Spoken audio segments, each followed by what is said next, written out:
How do you begin to identify stressful thoughts? The key is to notice stress. And many of us are very aware of stress and stressful experiences, but we're going to pay special attention to stress in this course because stress is the beginning point for identifying the stressful thoughts to work.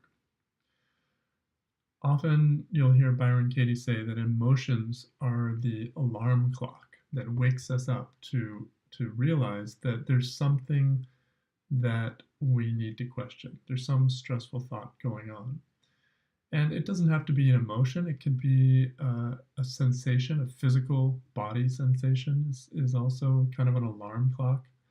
And also, addictions can be kind of an alarm clock. You notice yourself reaching for the chocolate, then it's could be that there's a stressful thought going on that's urging that. So, however you identify it, however you notice it, the idea is to become aware, or maybe it just happens automatically. You become aware that you're feeling stressed, and usually it's an emotion. I feel sad, I feel angry, I feel hurt, I feel frustrated, so many different kinds of emotions. And once I have identified an emotion or have been woken up in some way with some kind of an alarm clock, then the next question I want to ask myself is what are the thoughts that are running at this moment? Like what was going on in my mind when I started feeling this emotion? And there's a real one-to-one correspondence. If you feel an emotion, if you really pay attention to it, you'll find there's a thought there connected to it. And so in the work, we use this kind of understanding of thoughts and emotions being intimately connected. And so whenever an emotion happens, that's the alarm clock, but I can easily trace it back to its counterpart, which is the thought that is connected with it. So once you are aware of an emotion, then the next question is, what are those thoughts? And some of you may find that uh, you'll find thoughts like self-blaming kinds of thoughts, like I should be I should be nicer, or I should be a better person, or I'm not good enough, and that kind of thing. And these are indeed stressful thoughts, and they can be questioned.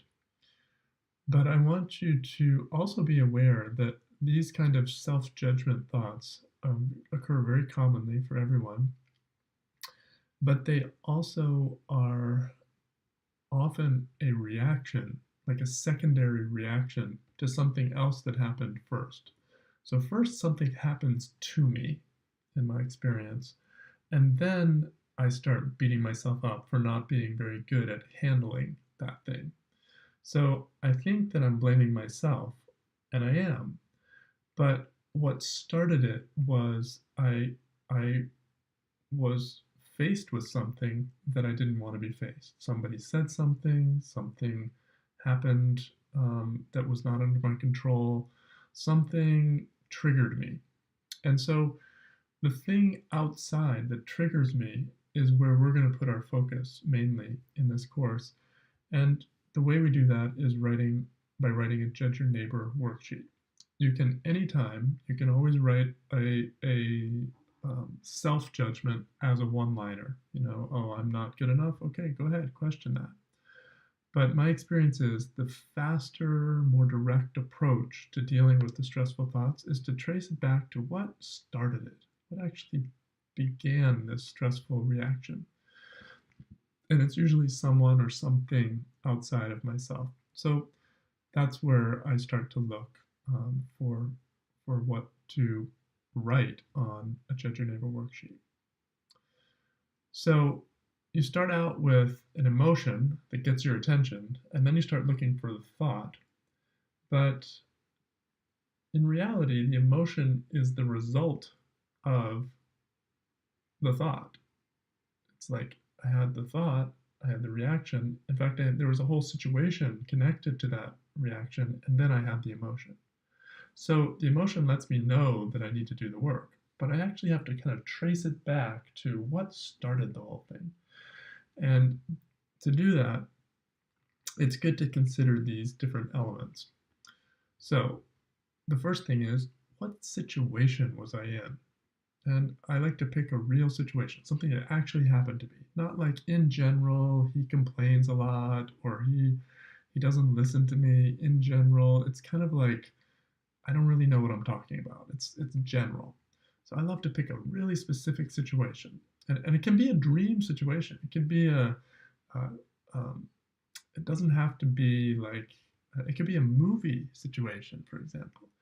It could be a situation that occurs in my thinking, in my mind. But most often, it's going to be a real physical sensation, physical situation where you're actually maybe even in the same room with the person, and they say something, you say something, and the whole thing became stressful.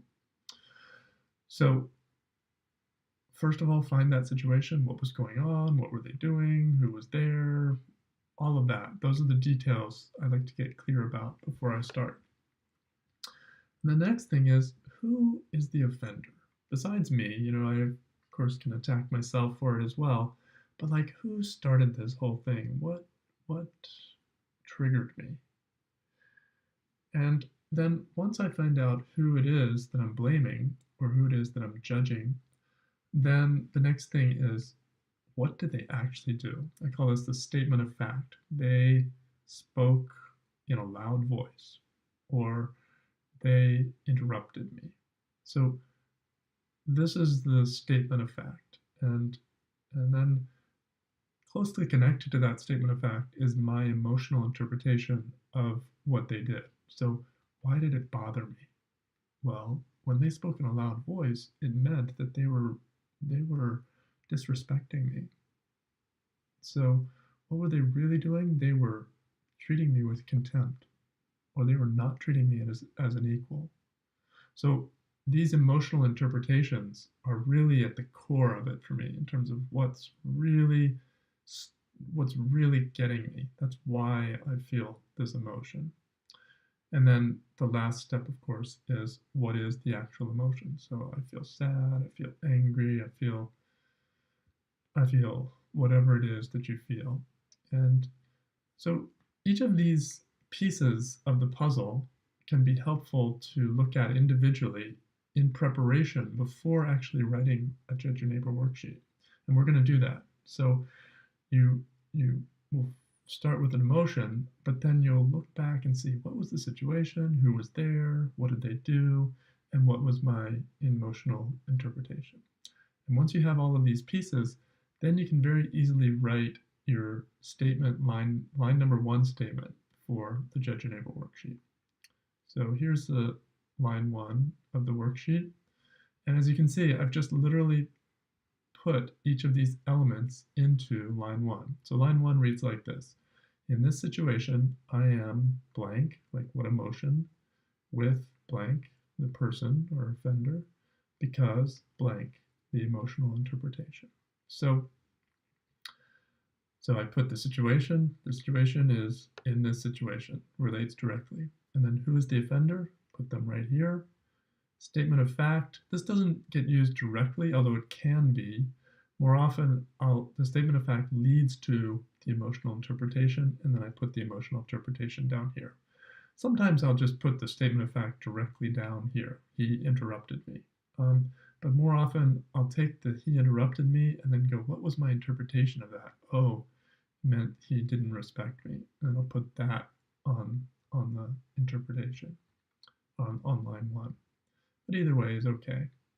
And then finally, the emotion. So that goes right here. I am blank with them. I'm emotion. I feel angry with them. So that's how you then start with these different pieces and then take time meditating on what was actually going on and getting clear on what the emotional interpretation actually was, and then just fill in the blanks for line one. And that's what we're going to do this week. And then moving forward, then you'll take what you wrote in line one and especially focus on the emotional interpretation and use that to fill in lines 2 through 6. But right now we're just doing line 1, and so don't get ahead, just take your time and really focus on doing this preparatory work for filling in the Judge Your Neighbor worksheet.